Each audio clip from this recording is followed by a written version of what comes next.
ನನ್ನ ಪರಿಚಯ ಮಾಡಿಕೊಡ್ತೀನಿ. ನನ್ನ ಹೆಸರು ಅಜಿತ್ ಅಂತ. ನಾನು ನಿಮ್ಮ ಗಣಿತ ಶಿಕ್ಷಕ. ನನಗೆ ಇಂಗ್ಲೀಷು ಬರುತ್ತೆ.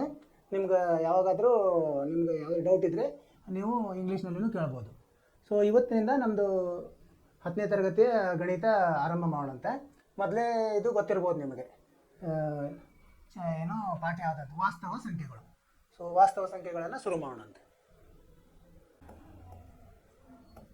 ಸೊ ಇದು ನಿಮ್ಮ ಪರೀಕ್ಷೆಗೆ ವಾರ್ಷಿಕ ಪರೀಕ್ಷೆಯಲ್ಲಿ 4 ಅಂಕಗಳ ಪ್ರಶ್ನೆ ಇರ್ತದೆ. ಇಲ್ಲಿ 3 ಅಂಕದ್ದು ಒಂದು ದೊಡ್ಡ ಪ್ರಶ್ನೆ, ಒಂದು ಅಂಕದ ಒಂದು ಪ್ರಶ್ನೆ ಇರ್ತದೆ. ಇದು ಸಾಮಾನ್ಯವಾಗಿ ಬಂದೇ ಬರ್ತೀವಿ. ಸೊ ನೀವು ಇದರಲ್ಲಿ ಪರ್ಫೆಕ್ಟ್ ಇದ್ರಂದರೆ 4 ಮಾರ್ಕ್ಸ್ ಗ್ಯಾರಂಟಿ. ಓಕೆ. ಸೊ ವಾಸ್ತವ ಸಂಖ್ಯೆಗಳು, ನೀವು ಇದನ್ನು 9ನೇ ತರಗತಿಯಲ್ಲಿ ಕಲ್ತಿರ್ಬೋದು. ವಾಸ್ತವ ಸಂಖ್ಯೆಗಳಂದ್ರೆ ಏನು ಅಂತ. ಸೊ ಇದು ವಾಸ್ತವ ಸಂಖ್ಯೆಗಳಂದ್ರೇನು? ನಿಜವಾಗಿ ಇರೋ ಸಂಖ್ಯೆಗಳು. ಅಂದರೆ ಈಗ ನಿಜ ಅಂದ್ರೇನು? ನಾವು ಇದ್ದೀವಿ ಇಲ್ಲಿ, ಅದು ನಿಜ. ನೀವು ಅಲ್ಲಿದ್ದೀರಿ, ನಿಜ. ಸೊ ನಮ್ಮ ಸುತ್ತಮುತ್ತಲ ಇರೋ ನೇಚರು ಎಲ್ಲ ಅಥವಾ ನಿಸರ್ಗ ಎಲ್ಲ ಇದೆ. ಸೊ ಅದು ವಾಸ್ತವ. ವಾಸ್ತವ ಅಂದರೆ ನಿಜ ಸಂಖ್ಯೆಗಳು. ಅಂದರೆ ನಾವು ಹೆಂಗೆ ಇದನ್ನು ಎಕ್ಸ್ಪ್ಲೇನ್ ಮಾಡ್ಬೋದು ಅಂದರೆ ಹೇಳ್ಬೋದಂದರೆ, ಯಾವುದು ನೀವು ಒಂದು ಇದನ್ನು ಸಂಖ್ಯಾರೇಖೆ ಕಲ್ತಿರ್ಬೋದು. ಸಂಖ್ಯಾರೇಖೆ ಅಂದರೆ ನಾವು ಇಂಗ್ಲೀಷ್ನಲ್ಲಿ ಏನಂತೀವಿ, ಅದಕ್ಕೆ ನಂಬರ್ ಲೈನ್ ಅಂತ ಹೇಳ್ತೀವಿ. ಸೊ ನಂಬರ್ ಲೈನ್, ಅದರ ಮೇಲೆ ಯಾವ್ಯಾವನ್ನು ನಾವು ಗುರುತಿಸ್ಲಿಕ್ಕೆ ಸಾಧ್ಯ ಇದೆಯೋ ಅದಕ್ಕೆಲ್ಲ ಅವೆಲ್ಲ ವಾಸ್ತವ ಸಂಖ್ಯೆಗಳು. ಸೊ ನಂಬರ್ ಲೈನ್ ಅಂದರೆ ಹೇಗಿರುತ್ತೆ ಅಂದರೆ ಸಂಖ್ಯಾರೇಖೆ. ಸಂಖ್ಯಾರೇಖೆ ಅಂದರೆ ನಾವು ಒಂದು ಈ ಥರ ಅಡ್ಡಗೆರೆ, ಸೊ ಎಡಗಡೆ ಋಣಾತ್ಮಕ ಸಂಖ್ಯೆಗಳು ಎಲ್ಲಿವರೆಗೆ? ಅನಂತ. ಅನಂತ ಅಂದ್ರೇನು? ಇನ್ಫಿನಿಟಿ. ಸೊ ಇಲ್ಲಿ ಮಧ್ಯದಲ್ಲಿ 0, ಲೆಫ್ಟ್, ಆಮೇಲೆ ಎಡಗಡೆ ಈ ಥರ ಇರುತ್ತೆ. ಇದು ಋಣಾತ್ಮಕ ಅನಂತ, ಇನ್ಫಿನಿಟಿ. ಇಲ್ಲಿ ಪಾಸಿಟಿವ್ ಅಂದರೆ ಧನಾತ್ಮಕ ಸಂಖ್ಯೆ. ಧನಾತ್ಮಕ ಸಂಖ್ಯೆಗಳು ಬಲಗಡೆ ಇರ್ತದೆ. ಓಕೆ. ಸೊ ಇಲ್ಲಿ 1, 2, 3, 4 ಈ ಥರ ಹೋಗ್ತದೆ. ಈ ಕಡೆ ಏನಾಗುತ್ತೆ, ಇದನ್ನು ನಾನು ಕೆಂಪು ಬಣ್ಣದಲ್ಲಿ ಬರಿತೀನಿ, ಅಂದರೆ ನಿಮ್ಗೆ ಋಣಾತ್ಮಕ ಅಂತ ಗೊತ್ತಾಗ್ತದೆ. ಈ ಥರ ಹೋಗುತ್ತೆ. ಸೊ ಈ ಸಂಖ್ಯಾ ರೇಖೆಯಲ್ಲಿ ಯಾವುದನ್ನು ನಾವು ಗುರುತಿಸ್ಲಿಕ್ಕೆ ಸಾಧ್ಯತೆ ಅವೆಲ್ಲ ವಾಸ್ತವ ಸಂಖ್ಯೆಗಳು. ಸೊ ಆಮೇಲೆ ಇದನ್ನು ಮತ್ತೆ ನಾವು ಇದರಲ್ಲಿ ಬೇರೆ ಬೇರೆ ಪ್ರಕಾರಗಳಿವೆ, ನೀವೆಲ್ಲ ಕಲ್ತಿದ್ದೀವಿ. ಹಾಗೆ ಈಗ ಪರಿಚಯವನ್ನು ಕೊಡ್ತಾ ಇದ್ದೇನೆ, ಅದನ್ನು ಪರಿಚಯ ನೋಡೋಣ. ಸೊ ಇದರಲ್ಲಿ ಏನೇನು ಬರುತ್ತೆ ವಾಸ್ತವ ಸಂಖ್ಯೆಯಲ್ಲಿ? ಮೊದಲೇದು ನೈಸರ್ಗಿಕ ಸಂಖ್ಯೆಗಳು. ನೈಸರ್ಗಿಕ ಸಂಖ್ಯೆಗಳು. ನೈಸರ್ಗಿಕ ಅಂದರೆ ಇಂಗ್ಲೀಷ್ನಾಗ ಅಂದರೆ ನ್ಯಾಚುರಲ್. ನ್ಯಾಚುರಲ್ ಅಂದರೆ ನೀವು ಕೌಂಟ್ ಮಾಡ್ತೀವಿ, ಅಂದರೆ ಎಣಿಸ್ತೀವಿ. ಎಣಿಸೋಕೆಲ್ಲ ನೈಸರ್ಗಿಕ ಸಂಖ್ಯೆಗಳು. ಯಾವ ಬರ್ತವೆ ಯಾವುದರಲ್ಲಿ? 1, 2,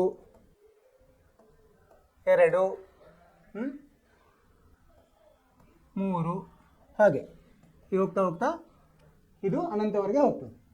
ಅದರಲ್ಲಿ ನೈಸರ್ಗಿಕ ಸಂಖ್ಯೆ. ಮುಂದಿಂದ ಯಾವ್ದು ಬರುತ್ತೆ? ಪೂರ್ಣ ಸಂಖ್ಯೆ. ಪೂರ್ಣ ಸಂಖ್ಯೆ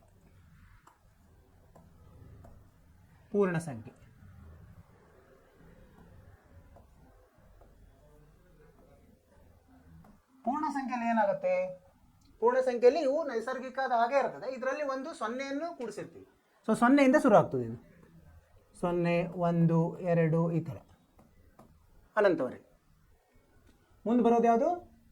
ನೈಸರ್ಗಿಕ ಪೂರ್ಣ ಮತ್ತು ಮುಂದಿನದು ಪೂರ್ಣಾಂಕ. ಪೂರ್ಣಾಂಕ ಅಂದರೆ ಇದರಲ್ಲಿ ನೀವು ಕಲ್ತಿದ್ದೀರಿ, ಧನಾತ್ಮಕನೂ ಇರುತ್ತೆ, ಋಣಾತ್ಮಕನೂ ಇರ್ತದೆ, 0ನೂ ಇರ್ತದೆ. ಈ ಥರ -3, -2, -1 ಈ ಥರ 0, 1, 2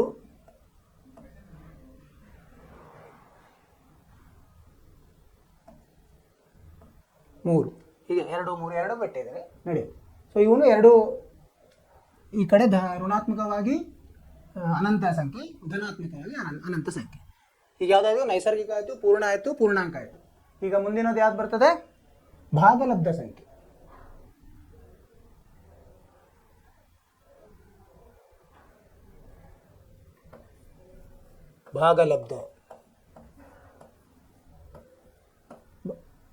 ಭಾಗಲಬ್ಧ ಸಂಖ್ಯೆ ಇವು ಹೇಗಿರ್ತದೆ?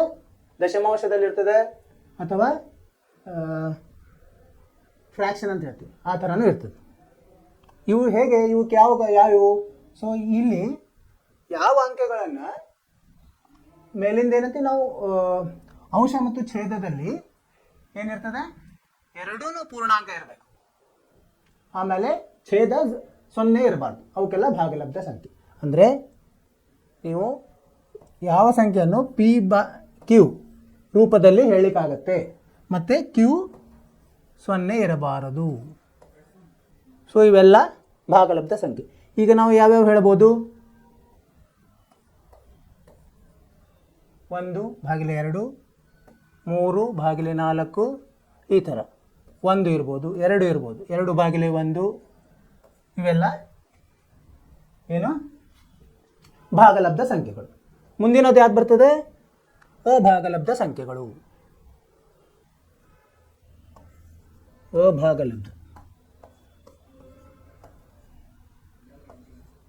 ಅಭಾಗಲಬ್ಧ ಸಂಖ್ಯೆ ಇವು ಅಂದ್ರೆ ಏನು? ಯಾವುದನ್ನು ನಾವು P/Qದಲ್ಲಿ ಹೇಳಲಿಕ್ಕೆ ಆಗೋದಿಲ್ಲ, P/Q. ಸೊ ಅವೆಲ್ಲ ಅಭಾಗಲಬ್ಧ ಸಂಖ್ಯೆಗಳು. ಎಂಥವು? ಇದಕ್ಕೆ ಉದಾಹರಣೆ ಬಂದು ಇದನ್ನು ನೋಡಿದೆ, ವರ್ಗಮೂಲ 2, ವರ್ಗಮೂಲ 3. ಇವಕ್ಕೆ ನಿಖರವಾದ ಮೌಲ್ಯ ಇರುವುದಿಲ್ಲ. ಅಥವಾ ಪಾಯ್ ಅಂತ ಕೇಳಿದಿರಿ, ಇವೆಲ್ಲ ರೇಖಾಗಣಿತದಲ್ಲಿ ಬರ್ತದೆ ಪಾಯ್. ಸೊ ಇವೆಲ್ಲ ಅಭಾಗಲಬ್ಧ ಸಂಖ್ಯೆ. ಸೊ ಏನು ಕಲ್ತೀವಿ ನಾವು? ವಾಸ್ತವ ಸಂಖ್ಯೆ. ಸೊ ವಾಸ್ತವ ಸಂಖ್ಯೆಯಲ್ಲಿ ಇವೆಲ್ಲ ಪ್ರಕಾರಗಳು: ನೈಸರ್ಗಿಕ, ಪೂರ್ಣಾಂಕ, ಭಾಗಲಬ್ಧ ಮತ್ತು ಅಭಾಗಲಬ್ಧ ಸಂಖ್ಯೆಗಳು. ಅರ್ಥ ಆಯ್ತು ಅಂತ ತಿಳ್ಕೊಂಡಿದ್ದೀನಿ.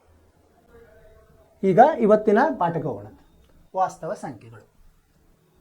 ಸೊ ಏನು ಹೇಳ್ತಾರೆ ಇದರಲ್ಲಿ? ನಾವು ಇದರಲ್ಲಿ ಏನೇನು ಕಲಿತೀವಿ ಈ ಪಾಠದಲ್ಲಿ? ಪ್ರಮೇಯಗಳನ್ನು ಕಲಿತೀವಿ. 3 ಪ್ರಮೇಯಗಳು ಅಂದರೆ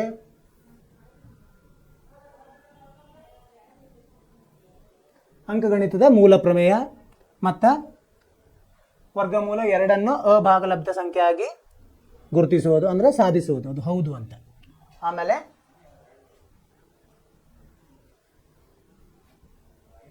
ಮೂರು ಪ್ರಮೇಯಗಳನ್ನು ಕಲಿತೀವಿ. ಸೊ ಈಗ ಅಂಕಗಣಿತದ ಮೂಲ ಪ್ರಮೇಯ. ಸೊ ಇದು ತುಂಬ ಇಂಪಾರ್ಟೆಂಟ್, ತುಂಬ ನಿಮ್ಮ ಪರೀಕ್ಷೆಗೇನು.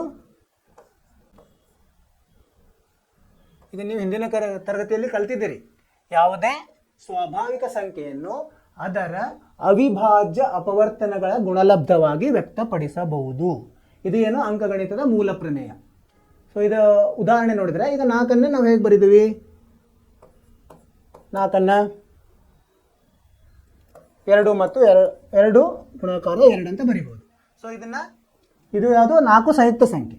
2 ಮತ್ತು 2 ಯಾವುವು? ಅವಿಭಾಜ್ಯ ಅಪವರ್ತನ. ಅಂದರೆ 2 ಮತ್ತೆ ನಾವು ಮುರಿಲಿಕ್ಕಾಗಲ್ಲ. ಅದೇ ಥರ ಈಗ 24 ಇದೆ. ಇದನ್ನ ಹೇಗೆ ನಾವು ಹೇಳ್ಬೋದು? 2 ಗುಣಾಕಾರ 2 ಗುಣಾಕಾರ 2 ಗುಣಾಕಾರ 3 ಈ ಥರ ಹೇಳ್ಬೋದು. ಸೊ ಇದು ಅವಿಭಾಜ್ಯ ಅಪವರ್ತನ. ಸೊ ಇದು ತುಂಬ ಇಂಪಾರ್ಟೆಂಟ್. ಯಾವುದೇ ಸ್ವಾಭಾವಿಕ ಸಂಖ್ಯೆಯನ್ನು ಅದರ ಅವಿಭಾಜ್ಯ ಅಪವರ್ತನಗಳ ಗುಣಲಬ್ಧವಾಗಿ ವ್ಯಕ್ತಪಡಿಸಬಹುದು. ಇದು ಅಂಕಗಣಿತ ಮೂಲ ಪ್ರಮೇಯ. ಅರ್ಥ ಆಯ್ತು? ಈಗ ಇನ್ನೊಂದಿದೆ. ಸೊ ಇವೆಲ್ಲ ಅವಿಭಾಜ್ಯ ಸಂಖ್ಯೆಗಳು 2, 3, 7, 11, 23. ಇವನ್ನೆಲ್ಲ ನಾವು ಗುಣಾಕಾರ ಮಾಡಿದ್ರೆ ಏನು ಸಿಗುತ್ತೆ? ಒಂದು ದೊಡ್ಡ ಸಂಯುಕ್ತ ಸಂಖ್ಯೆ ಸಿಗ್ತದೆ. ಸೊ ಅದೇ ಥರ ಈಗ ಮುಂದಿನ ಏನು ಕಲಿಯೋಣ ಅಂತ ನಾವು ಇದನ್ನು ನೀವು ಕಲಿತಿದ್ದೀರಿ. ಏನು? ಅವಿಭಾಜ್ಯ ವೃಕ್ಷ, ಅಪವರ್ತನ ವೃಕ್ಷವನ್ನು ಹೇಗೆ ಮಾಡೋದು ಅಂತ. ಈಗ ಇಲ್ಲಿ ನೋಡಿ, ಈಗ 32,760 ಅಂತ ಒಂದು ಸಂಯುಕ್ತ ಸಂಖ್ಯೆ ಇದೆ. ಸೊ ಇದನ್ನು ನಾವು ಅಪವರ್ತನ ವೃಕ್ಷವಾಗಿ ಹೇಗೆ ಮಾಡೋದು? ಸೊ ಮೊದಲು ಅದನ್ನು ಚಿಕ್ಕದಾದ ಅವಿಭಾಜ್ಯ ಸಂಖ್ಯೆಯಿಂದ ಮೊದಲು ಅದನ್ನು ಭಾಗಿಸಬೇಕು. ಯಾವುದದು? ಮೊದಲು 2ರಿಂದ ಭಾಗಿಸಿದಾಗ ಏನು ಸಿಗುತ್ತೆ ನಮಗೆ? 16,380. ಇದನ್ನು ಮತ್ತೆ 2ರಿಂದ ಭಾಗಿಸೋದು. ಇದು ಭಾಗಾಕಾರ ನಿಯಮ ನೀವು ಕಲ್ತಿದ್ದೀರಿ ಹಳೆ ತರಗತಿಯಲ್ಲಿ. ಸೊ ಅದರಲ್ಲಿ 2ರಿಂದ ಮತ್ತೆ ಭಾಗಿಸಿದಾಗ ಏನು ಸಿಗುತ್ತೆ ನಿಮಗೆ? 8,190. ಅದೇ ಥರ ಮತ್ತೆ 2ರಿಂದ, ಅಂದರೆ ಇದು ನಾವು ಹೇಗೆ 2ರಿಂದ ಅಂದರೆ ಇದು ಕಡಿಮೆ, ಅಂದರೆ ಅತಿ ಚಿಕ್ಕ ಅವಿಭಾಜ್ಯ ಸಂಖ್ಯೆ. ಸೊ ಮತ್ತೆ 2ರಿಂದ ಭಾಗಿಸಿದಾಗ 4,095 ಬಂತು. ಈಗ 4,095 2ರಿಂದ ಭಾಗ ಆಗಲ್ಲ. ಯಾಕಂದರೆ 5 ಕೊನೆಯದೇನು ಸಂಖ್ಯೆ ಇದೆಯಲ್ಲ, ಅದು ಇದು ಏನು ಆಡ್ ನಂಬರ್. ಅಂದರೆ ಬೆಸ ಸಂಖ್ಯೆ ಇದೆ. ಸೊ ಬೆಸ ಸಂಖ್ಯೆ 2ರಿಂದ ಭಾಗಿ ಆಗೋಂಗಿಲ್ಲ. ಸೊ ಅದರಿಂದ ನಾವು ಅದನ್ನು ಇದು 3ರಿಂದ ಭಾಗಿ ಆಗುತ್ತೆ. 3ರಿಂದ ಭಾಗಿಸಿದಾಗ ಎಷ್ಟು ಬರ್ತದೆ ನಮಗೆ? 1365. ಇದನ್ನು ಮತ್ತೆ 3ರಿಂದ ಭಾಗಿಸ್ತಾ ಇದ್ದೀವಿ, 455. ಹಾಗೆ ಭಾಗಿಸ್ತಾ ಮತ್ತೆ ಇದು 3ರಿಂದ ಹೋಗಲ್ಲ. ಅದರಿಂದ ಮುಂದಿನ ಅವಿಭಾಜ್ಯ ಸಂಖ್ಯೆ ಯಾವುದು? 5. 5ರಿಂದ ಭಾಗಿಸಿದಾಗ ಎಷ್ಟು ಬರ್ತದೆ? 91. ಓಕೆ, 91. ಸೊ 91 ಮುಂದೆ 7ರಿಂದ ಭಾಗಿಸೋದು 13 ಸಿಗುತ್ತೆ. ಎಲ್ಲಿವರೆಗೆ ಭಾಗಿಸ್ಬೇಕು ನಮಗೆ? ಇವೆಲ್ಲನೂ ನಮಗೆ ಕೊನೆಯವರೆಗೂ ಅವಿಭಾಜ್ಯ ಸಂಖ್ಯೆಗಳು ಸಿಗೋವರೆಗೆ. ಸೊ ಇದು ಅಪವರ್ತನ ವೃಕ್ಷ. ಸೊ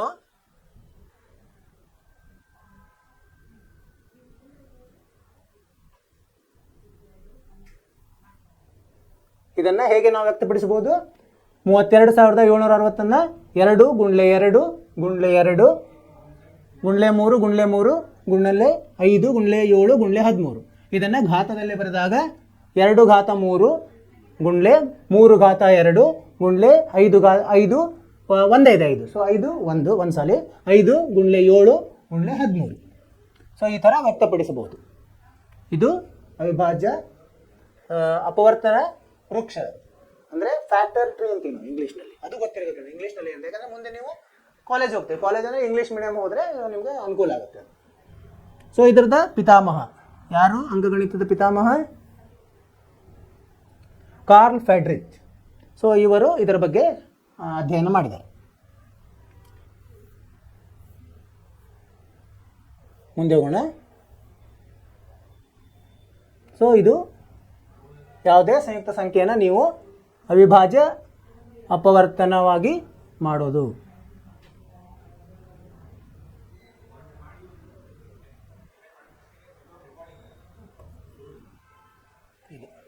ಸೊ ಇದನ್ನು ಘಾತದಲ್ಲಿ ಬರೆದಿದ್ವಿ, ಅರ್ಥ ಆಯ್ತಲ್ಲ?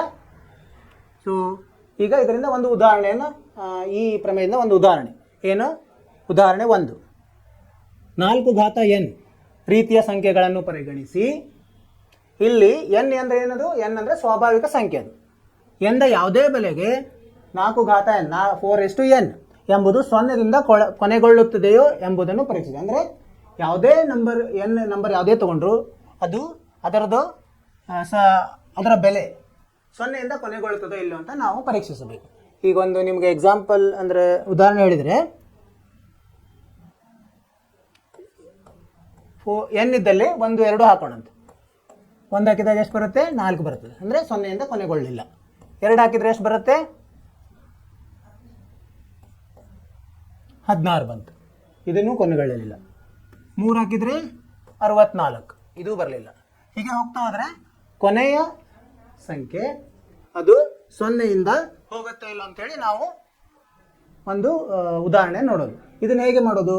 ಸೊ 0ಯಿಂದ ಹೋಗ್ಬೇಕಂದ್ರೆ ಈಗ ಏನಿರಬೇಕು? 4ರ ಅಪವರ್ತನಗಳು ಏನೇನಿರಬೇಕು? 0ಯಿಂದ ಹೋಗ್ಬೇಕಂದ್ರೆ 2 ಮತ್ತು 5 ಎರಡೂ ಇರಬೇಕು. ಸೊ ಆದರೆ 4ಅನ್ನು ಹೆಂಗೆ ಬರಿಬೋದು ನಾವು? 4ಅನ್ನು 2 ಗುಣಾಕಾರ 2 ಅಥವಾ 2 ಗುಣಲಬ್ಧ 2 ಅಂದರೆ 2 2 n ಅಂತ ಬರಿಬೋದು.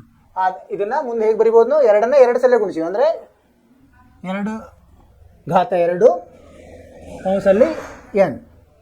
ಇದನ್ನು ನಾವು ಹಾಗೆ ಬರಿಬೋದು, 2 ಘಾತ 2 n ಬರಿಬೋದು. ಅಂದರೆ 2ರಲ್ಲಿ ಅಪವರ್ತನ ಏನು ಬಂತು? ಕೇವಲ 2 ಇದೆ. ಸೊ ಆದ್ದರಿಂದ 5 ಇರಬೇಕು. ಸೊ 5 ಇಲ್ಲ. ಸೊ 5 ಇಲ್ಲ ಅಂದರೆ ಇದು 0ಯಿಂದ ಕೊನೆಗೊಳ್ಳುವುದಿಲ್ಲ ಇದೆ. ಸೊ ಎನ್ನದ ಯಾವುದೇ ಬೆಲೆಗೆ 4n ಅಥವಾ 4 ಘಾತ n ಇದು 0ಯಿಂದ ಕೊನೆಗೊಳ್ಳಬೇಕಾದರೆ ಅದು 5ರಿಂದ ನಿಶ್ಶೇಷವಾಗಿ ಭಾಗಿಸಲ್ಪಡಬೇಕು. ಇದು ಒಂದು ನಿಯಮ. 5 ಮತ್ತು 2 ಇರಬೇಕು. ಆದರೆ ಇಲ್ಲಿ 2 ಮಾತ್ರ ಇದೆ ಅದರದ್ದು ಅಪವರ್ತನ. ಸೊ ಆದ್ದರಿಂದ ಎಂದ ಯಾವುದೇ ಬೆಲೆಗೆ 4n ಇದು 0ಯಿಂದ ಕೊನೆಗೊಳ್ಳಬೇಕಾದರೆ ಅದು 5ರಿಂದ ನಿಶ್ಶೇಷ ಸಂಖ್ಯೆಯನ್ನು 5ಅನ್ನು ಒಳಗೊಂಡಿರಬೇಕು. ಆದರೆ 4n ಇಸ್ ಈಕ್ವಲ್ ಟು ಇದು ಈ ಥರ ನಾವಿಲ್ಲಿ ಹೇಳಿದೆ, 2n ಆಯಿತು. ಇದು ಸಾಧ್ಯವಿಲ್ಲ. ಹೀಗೆ 4 ಘಾತ n ಅಪವರ್ತಿಸುವಿಕೆಯಲ್ಲಿ ಏನಾದರೆ ಒಂದೇ ಒಂದು ಅವಿಭಾಜ್ಯ ಸಂಖ್ಯೆ ಇದೆ 2, 5 ಇಲ್ಲ. ಸೊ ಆದ್ದರಿಂದ ಇದು 4 ಘಾತ n ಇದು ಏನಾಗಲ್ಲ, 0ಯಿಂದ ಕೊನೆಗೊಳ್ಳುವುದಿಲ್ಲ ಅಂತ ನಾವು ಸಿದ್ಧ ಮಾಡ್ಬೋದು. ಅರ್ಥ ಆಯ್ತಲ್ಲ?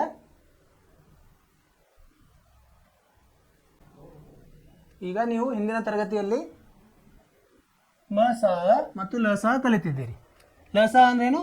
ಲಘುತ್ತಮ ಸಾಮಾನ್ಯ ಅಪವರ್ತ್ಯ. ಲಸ ಅಂದರೆ ಇಂಗ್ಲೀಷ್ನಲ್ಲಿ ಏನಂತೀವಿ ನಾವು? LCM ಅಂತ ಹೇಳ್ತೀವಿ. ಮತ್ತು ಮಸ ಅಂದ್ರೇನು? ಮಹತ್ತಮ ಸಾಮಾನ್ಯ ಅಪವರ್ತನ. ಸೊ ಈಗ ಇದರ ಮೇಲೆ ಒಂದು ಉದಾಹರಣೆ ಇದೆ. ಏನು? 6 ಮತ್ತು 20ರ ಲಸ ಮತ್ತು ಮಸವನ್ನು ಅವಿಭಾಜ್ಯ ಅಪವರ್ತನ ವಿಧಾನದಿಂದ ಕಂಡುಹಿಡಿಯಿರಿ. ಅಂದರೆ ನಾವು ಮೊದಲು ಅವಿಭಾಜ್ಯ ಅಪವರ್ತನಗಳನ್ನು ಕಂಡುಹಿಡಿಬೇಕು. 6ರದ್ದು ಏನೇನು ಅದರ 6ರದ್ದು ಅವಿಭಾಜ್ಯ ಅಪವರ್ತನ ಯಾವ್ಯಾವ ಬರ್ತದೆ? 2 ಮತ್ತು 3. 2 ಮತ್ತು 3 ಬಿಟ್ಟು ಬೇರೆ ಯಾವುದಿಲ್ಲ. ಒಂದಿದೆ, ಒಂದನ್ನು ಬರೆಯಲ್ಲ ನಾವು ಯೂಶಲಿ. ಸಾಮಾನ್ಯವಾಗಿ ಒಂದನ್ನು ಅದು ಏನು ಗುಣಿಸಿದ್ರು ಒಂದರಲ್ಲೇ ಎಲ್ಲ ಅದೇ ಬರುತ್ತೆ. ಅದರಿಂದ ಒಂದು ನಾವು ಬರೆಯಲ್ಲ. ಅದು ಬಿಟ್ಟು ಏನಿದೆ ಅದನ್ನು ಬರೀತೀವಿ. ಈಗ 20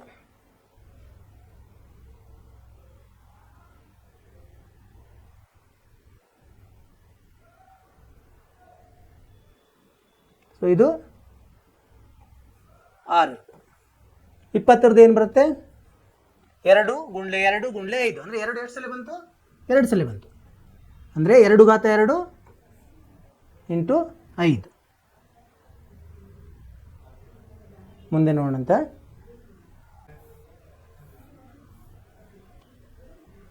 ಈಗ ಮಸ ಲಸ ಹೇಗೆ ಕಂಡುಹಿಡಿಯೋದು? ಸೊ ಮಸ ಅದಂದರೆ ಇದು ಹೇಗೆ ಕಂಡುಹಿಡಿಯೋ ವಿಧಾನ. ಸೊ ಮಸ ಹೇಗೆ ಕಂಡುಹಿಡಿಯೋದು? ದತ್ತ ಸಂಖ್ಯೆಗಳನ್ನು ಅಂದರೆ ಯಾವುದು ಕೊಟ್ಟಿರ್ತಾರೆ ಅತ್ಯಂತ ಕಡಿಮೆ ಘಾತವನ್ನು ಹೊಂದಿರುವ ಪ್ರತಿ ಸಾಮಾನ್ಯ ಅವಿಭಾಜ್ಯ ಅಪವರ್ತನಗಳ ಗುಣಲಬ್ಧ. ಅಂದರೆ ಸಾಮಾನ್ಯ ಅವಿಭಾಜ್ಯ ಅಪವರ್ತನಗಳನ್ನು ತಗೋಬೇಕು. ಅದರಲ್ಲಿ ಕಡಿಮೆ ಘಾತ ಯಾವುದಿದೆ ಅವನ್ನೆಲ್ಲ ನಾವು ಗುಣಿಸಬೇಕು. ಈಗ ನೋಡಿ ಏನಿದೆ? 6 ಮತ್ತು 20ರಲ್ಲಿ ಏನಿದೆ? ಇದರಲ್ಲಿ ಸಾಮಾನ್ಯವಾಗಿ ಯಾವುದಿದೆ? 6ರಲ್ಲಿ ಇದರಲ್ಲಿ 2 ಇದೆ, 20ರಲ್ಲಿ 2 ಇದೆ. ಬೇರೆ ಯಾವುದು ಸಾಮಾನ್ಯ ಇಲ್ಲ. ಸೊ ಹೀಗಾಗಿ ನಾವೇನು ತಗೋತೀವಿ? 2 ಮಾತ್ರ ತಗೋತೀವಿ. ಎಷ್ಟು ಸಲ ಬಂದಿದೆ? ಅದು ಒಂದೇ ಸಲ ಸಾಮಾನ್ಯವಾಗಿ ಬಂದಿದೆ. ಹೀಗಾಗಿ 6 ಮತ್ತು 20ರ ಮಸ 2 ಅಂತ ಹೇಳ್ಬೋದು ನಾವು, ಅಲ್ವಾ? ಅದೇ ಥರ ಲಸ ಅದು ಇದು ತುಂಬ ಇಂಪಾರ್ಟೆಂಟ್. ಸೊ ಇದನ್ನು ನೀವು ನೋಡ್ಕೋಬೇಕು ಹೇಗೆ ಕಂಡುಹಿಡಿಯೋದಂತ.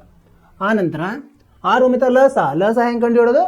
ದತ್ತ ಸಂಖ್ಯೆಗಳಲ್ಲಿನ ಅತ್ಯಂತ ಹೆಚ್ಚು ಘಾತವನ್ನು ಹೊಂದಿರುವ ಪ್ರತಿ ಮಸಾದಲ್ಲಿ ಸಾಮಾನ್ಯ, ಇದರಲ್ಲಿ ಪ್ರತಿ ಅವಿಭಾಜ್ಯ ಅಪವರ್ತನಗಳ ಗುಣಲಬ್ಧ. ಈಗ ಇದನ್ನು ತೆಗೆಯುವಂತೆ.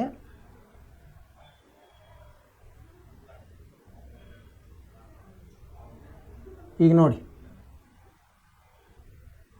ಯಾವುದಿದೆ ಇದರಲ್ಲಿ? ಪ್ರತಿ ಅಂದರೆ ಎಷ್ಟಲ್ಲೇ ಬಂದಿದೆ? 2 ಯಾವ್ಯಾವಿದೆ ಎಲ್ಲ ಬರ್ಕೋಬೇಕು. 2 ಇದೆ, 3 ಇದೆ, 5 ಇದೆ ಪ್ರತಿ. ಆಮೇಲೆ ಎಷ್ಟು ಸಾರಿ ಬಂದಿದೆ, ಹೆಚ್ಚಿನ ಸಲ ಎಷ್ಟು ಸಲ ಬಂದಿದೆ ಅದನ್ನು ಹೆಚ್ಚು ಘಾತ. ಸೊ ಇಲ್ಲಿ 6ರಲ್ಲಿ 1 ಸಲ ಬಂದಿದೆ, 20ರಲ್ಲಿ 2 ಸಲ ಬಂದಿದೆ. ಸೊ ಹೀಗಾಗಿ ನಾವು 2 ಘಾತ 2 ಬರೀಬೇಕು.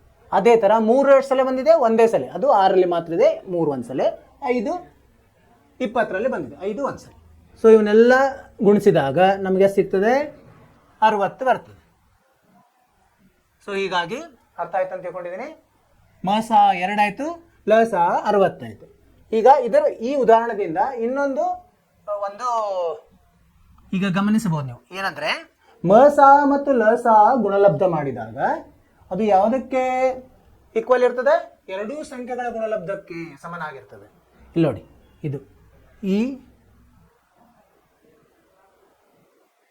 ಯಾವುದೇ 2 ಧನ ಪೂರ್ಣಾಂಕ ಎ ಮತ್ತು ಬಿ ಗಳಿಗೆ ಮಸ ಎ ಬಿ ಲಸ ಎ ಬಿ ಸಮ ಎ ಗುಣಲಬ್ಧ ಬಿ.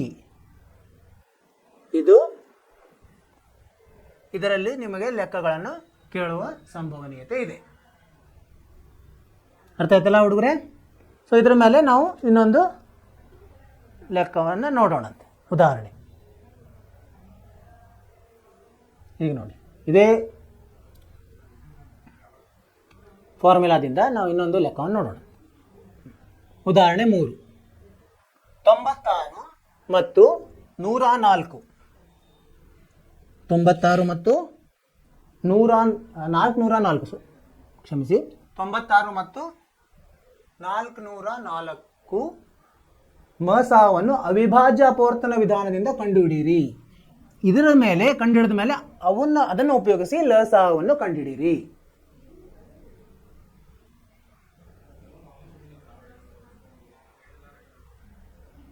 ಈಗ ನೋಡಿ 96ರ ಅವಿಭಾಜ್ಯ ಅಪವರ್ತನ ಮಾಡಿದ. ಹೇಗೆ ಮಾಡೋದು ಗೊತ್ತಾ ಹುಡುಗರೇ? ನೋಡಿ ಹೇಗಂದ್ರೆ 96ನ್ನ ಕಾಣಿಸ್ತಾ ಇದೆಯಲ್ಲ,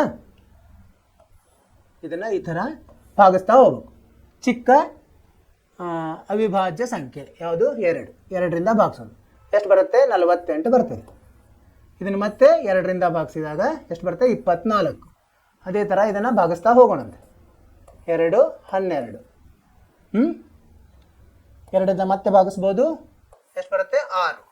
ಅದೇ ಥರ ಮತ್ತೆ 2ರಿಂದ ಭಾಗಿಸಿದಾಗ 3. ಈಗ 3 2ರಿಂದ ಭಾಗ ಆಗಲ್ಲ, ಅದಕ್ಕೆ ನಾವೇನು ಭಾಗಿಸ್ಬೇಕು? 3ರಿಂದ ಭಾಗಿಸ್ಬೇಕು. 3ಅನ್ನು 3ರಿಂದ ಭಾಗಿಸಿದಾಗ ಎಷ್ಟು ಬರುತ್ತೆ? 1. ಸೊ ಎಲ್ಲಿವರೆಗೆ ಮಾಡಬೇಕು? ನಮಗೆ ಇಲ್ಲಿ 1 ಬರೋವರೆಗೂ ಮಾಡೋದು. ಸೊ ಈಗ ಇದನ್ನು ಹೇಗೆ ಬರೆಯುವುದು? 96ನ್ನು ನಾವು 2 ಎಷ್ಟು ಸಲ ಬಂದಿದೆ? 1 2 3 4 5 5 ಸಲ ಬಂದಿದೆ.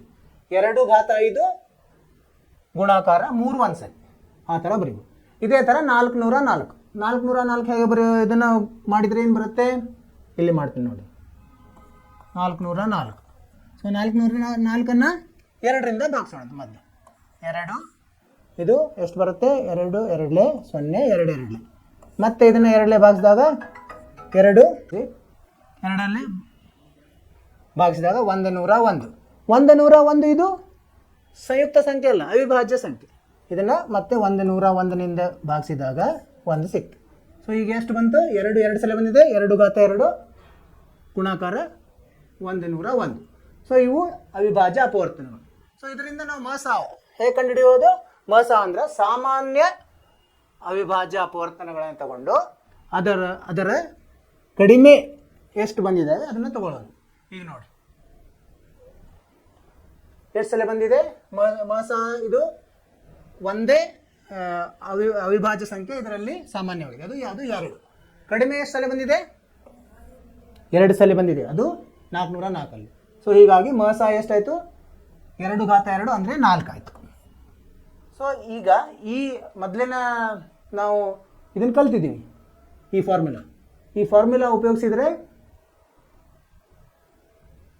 ಏನು ಬರುತ್ತೆ? ಲಸಾ 96 44. ಇದನ್ನು ಮರು ಜೋಡಿಸಿದಾಗ ಮಸಾ ಕೆಳಗಡೆ ಬರ್ತದೆ. ಅಂದರೆ ಎ ಗುಣಾಕಾರ ಬಿ ಭಾಗಲಬ್ಧ ಮಸಾ 96 404. ಅಂದರೆ 96 ಗುಣಲಬ್ಧ 404 ಭಾಗಲಬ್ಧ 4 ಅಂದರೆ ಎಷ್ಟು ಬರುತ್ತೆ? 96 ಬರ್ತದೆ. ಇದನ್ನು ನಾವು ನೇರವಾಗಿಯೂ ಕಂಡುಹಿಡಿಬೋದು. ನೇರವಾಗಿ ಕಂಡುಹಿಡಿದ್ರೆ ಎಷ್ಟು ಬರ್ತದೆ ನೋಡೋಣ. ಇದನ್ನು ತೆಗಿತೀನಿ ನಾನು ಈಗ. ಎಲ್ಲ ಈ ಪಕ್ಕದಲ್ಲಿ ಬರಿತೀನಿ. ಲಸ ಪಕ್ಕದಲ್ಲಿ ಬರೋಣ.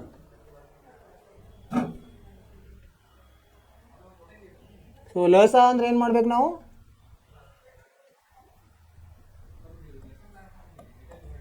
ಲಸ 96 404 ಏನು ಬರ್ತದೆ ಇದರಲ್ಲಿ? ಏನು ಮಾಡ್ಬೇಕು ನಾವು ಇದರಲ್ಲಿ? ಎಲ್ಲ ಅಪವರ್ತನಗಳನ್ನು ಅಂದರೆ ಅವಿಭಾಜ್ಯ ಅಪವರ್ತನಗಳ ತಗೋಬೇಕು. ಯಾವ್ಯಾವ ಬಂದಿದೆ? 2 ಬಂದಿದೆ, ಗುಣಾಕಾರ 3 ಬಂದಿದೆ, ಗುಣಾಕಾರ 101 ಬಂದಿದೆ.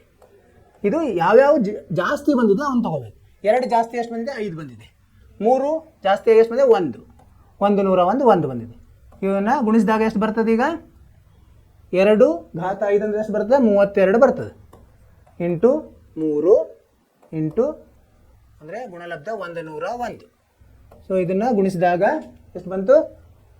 3 2 6 3 3 9 ಗುಣಲಬ್ಧ 101. ಇದನ್ನು ಗುಣಿಸಿದಾಗ ಎಷ್ಟು ಬರುತ್ತೆ? 96. ನೋಡಿ ತಾಳೆ ಮಾಡಿದಾಗ ಈ ಥರ ನೇರವಾಗಿ ಮಾಡಿದಾಗ ಲಸ 96 ಬರ್ತದೆ. ಈ ಥರ ಈ ಫಾರ್ಮುಲಾದಿಂದನೂ ಬರ್ತದೆ. ಸೊ ನಿಮ್ಗೆ ಅರ್ಥ ಆಯ್ತು ಅಂತ ತಿಳ್ಕೊಂಡಿದ್ದೀನಿ. ಇದೇ ಇದರ ಮೇಲೆ ಇನ್ನೊಂದು ಉದಾಹರಣೆ ತಗೊಂಡು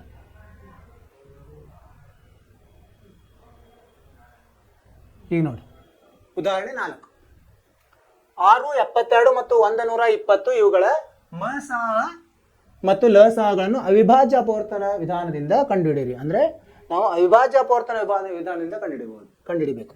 6ರದ್ದು ಅವಿಭಾಜ್ಯ ಅಪವರ್ತನ ಏನು? 2 ಮತ್ತು 3. 72ರದ್ದು 2 ಅಂದರೆ 3 ಸಲ 2 ಬರ್ತದೆ ಅದರಲ್ಲಿ. ಆಮೇಲೆ 2 ಸಲ 3 ಬರ್ತದೆ. 2 ಘಾತ 3, 3 ಘಾತ 2. ಹಾಗೆ 120ರದ್ದು 2 ಘಾತ 3 ಗುಣಲಬ್ಧ 3 ಗುಣಲಬ್ಧ 5. ಸರಿ. ಸೊ ಈಗ ಮಸಹ ಹೇಗೆ ತಗೊಳ್ಳೋದು? ಸಾಮಾನ್ಯ ಯಾವ್ಯಾವ ಇದೆ? 2 ಇದೆ, 3 ಇದೆ, 5 ಇಲ್ಲ. ಸೊ ಅದರಲ್ಲಿ ಕಡಿಮೆ ಬಂದಿರೋದು, ಕಡಿಮೆ ಯಾವುದಿದೆ? 2 ಒಂದ್ಸಲ 6ರಲ್ಲಿ ಬಂದಿದೆ. ಸೊ ಅದನ್ನು ತಗೊಳ್ಳೋಣಂತೆ. ಸಾರಿ, 3 ಒಂದ್ಸಲ ಬಂದಿದೆ, 6ರಲ್ಲಿ ಬಂದಿದೆ. ಸೊ 2 ಮತ್ತು 3ಅನ್ನು ಗುಣಿಸಿದಾಗ ಎಷ್ಟು ಬರ್ತದೆ ನಮಗೆ? 6 ಬರ್ತದೆ. 6 ಇದರದ ಮಸಹ. ಅದೇ ಥರ ಲಸಹ ಹೇಗೆ ಮಾಡಬೇಕು ನಾವು? ಇದರಲ್ಲಿ ಎಲ್ಲ ಅವಿಭಾಜ್ಯ ಅಪವರ್ತನಗಳನ್ನು ತೆಗೆದುಕೊಂಡು ಹೆಚ್ಚಿನ ಸಂಖ್ಯೆಯಲ್ಲಿ ಯಾವ್ದು ಬಂದಿದೆ ಅದನ್ನು ತಗೊಳ್ಬೇಕು.